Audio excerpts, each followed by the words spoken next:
back to our channel. We've got a bit of a different video for today. I am doing a organization video. I thought that I would turn these kinds of videos into a bit of a YouTube series, so I'm gonna call it Nest With Me.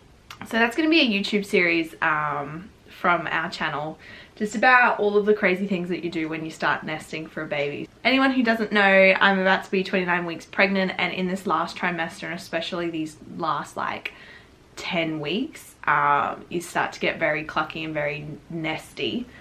People who don't know what nesting means, it means that you pretty much want to organize your house and clean everything and make sure everything's nice and clean and ready for the baby. So I thought that we would do this YouTube series about nesting with me.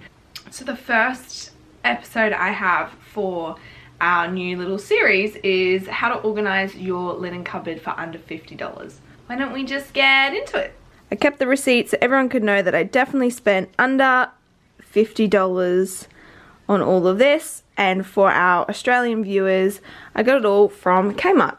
So I'll go through a little bit of what I've got here. I would then say that the rest of the video would be mostly a voiceover video. So let me get into the things I've got, and then we'll get cracking on organizing the linen cupboard. Like I said, everything came from Kmart. So these were all $4. So these are just a simple white kind of basket. So 4 of those, and then 2 of these cane packs. I'm really into this cane natural looking stuff at the moment. You watch, after the baby I'll change my mind and I'll end up doing another organize your linen cupboard because I won't like these anymore. They were both $14 each.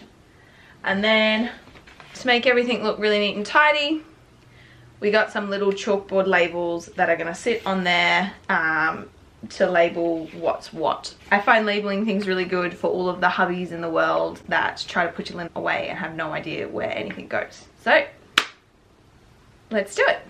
So to start off, I'm going to show you a before of our cupboard.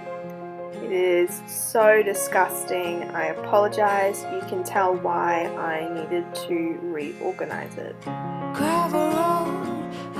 One of the first things you obviously need to do to reorganize your linen cupboard is to pull out everything that is in it. So here's me pulling it all out, which is the easy part. I think putting it all back in can be the hard part.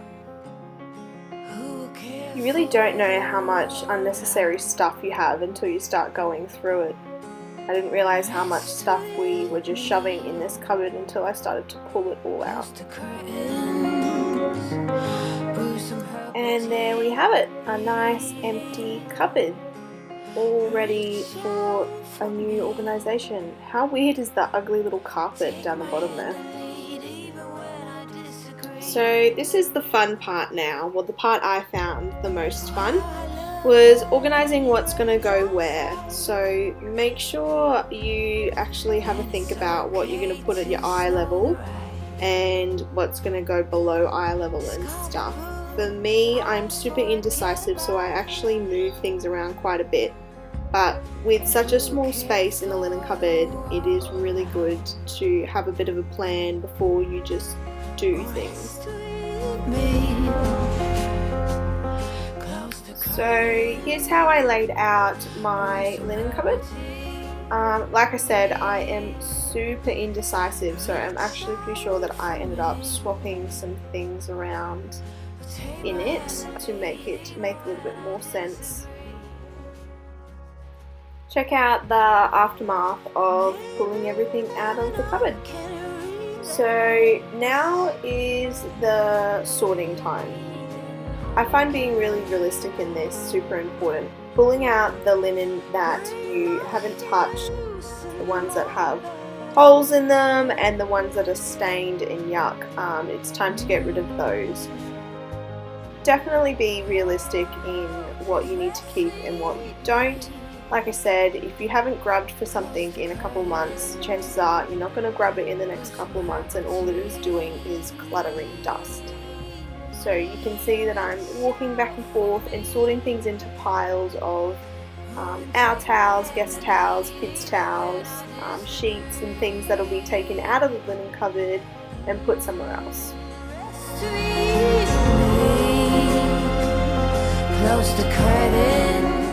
So it may look like an unorganized mess, but I swear there is some organization in those piles on my bed, so I know what has to go back where.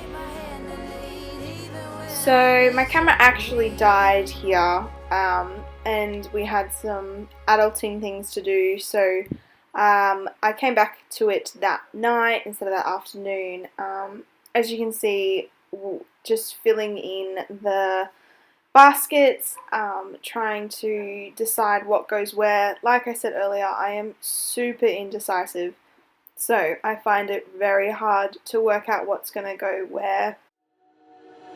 My next handy little tip to know is to fold things in different ways than you normally would. So you want to fold things to make them more spacious. So really the beach towels here that I'm rolling, we don't grab for very often, so I decided to roll and stand these up so they would all fit in the one basket, because beach towels can be quite bulky. The next basket that I'm doing is cleaning rags, so like old rags, and then our little cleaning rags that we use when we clean the house. So shout out to my mum for showing me this handy little technique. So it's really good for folding not only your quilt and your quilt cover pillows, but also sheets. So you create a little pocket out of the pillowcase and you fold them all up so you can put them all together in one little parcel, so that you have all the pillowcases and all the sheets together. And it works when you have a set of sheets as well, because then you know the pillowcases are with the flat sheets and the fitted sheets. And like you can see, they fit really well in the cane baskets there, so it's a really good technique to apply to sheets and quilt covers. So now I'm filling in sort of the random stuff that goes in the linen press, so our throw blankets and our iron as well. So now things that I'm putting in this tub could have really just gone on the ground. However, I really rarely reach for these. They are camping stuff. So I'm putting away in a storage tub that I already had in the house, and it's just going to go underneath there. On top of the tub is Jordan's gym towels. This is just an easy spot for him to grab them from and put them back in that place. So this is another container that I already had. It's what I store our doona in. So the doona's going in there, and I'm also putting an extra pillow and then our warm winter sheets, because again, they're not stuff that we reach for very often, and that's just going down the bottom there. There we have it. It's all looking very neat, tidy and organised. We are just missing the last little touch, and that's the labels. So I sat here and wrote out the labels, and then I actually went over them with a white chalk texter rather than this pencil. So on our top shelf is the stuff that we don't grab for that often, which is guest towels, throw blankets, bath mats, and our refill toilet rolls. The row down is Jordan and I's towels, the face washers and hand towels, and then the kids' towels, which is predominantly Hazel's towels.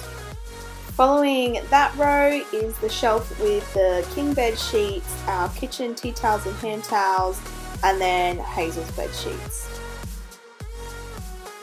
Underneath that is our beach towels, our cleaning rags, a kitten, and our extra linen, so extra quilt covers and pillowcases. And there's another kitten. Like you just saw, that's our camping stuff, Jordan's gym towels, the extra doona and the heater. And this is Jordan's reaction to the nice clean linen press. I had to mute it because he used too many swear words for me to keep in. Here's me pointing out the labels. I don't think these labels will stay on very long, so I might have to go find some other ones or hack it with some sticky tape. But as you can see, Jordan is very impressed. So there you have it, guys. That's how to organise your linen press for under $50 in a small space. Hopefully this has inspired some of you guys to go through your linen press and give it a go at organising. That's our first episode of our Nest with Me done. Make sure you give us a like, subscribe to our channel, and we will see you in our next video. Bye!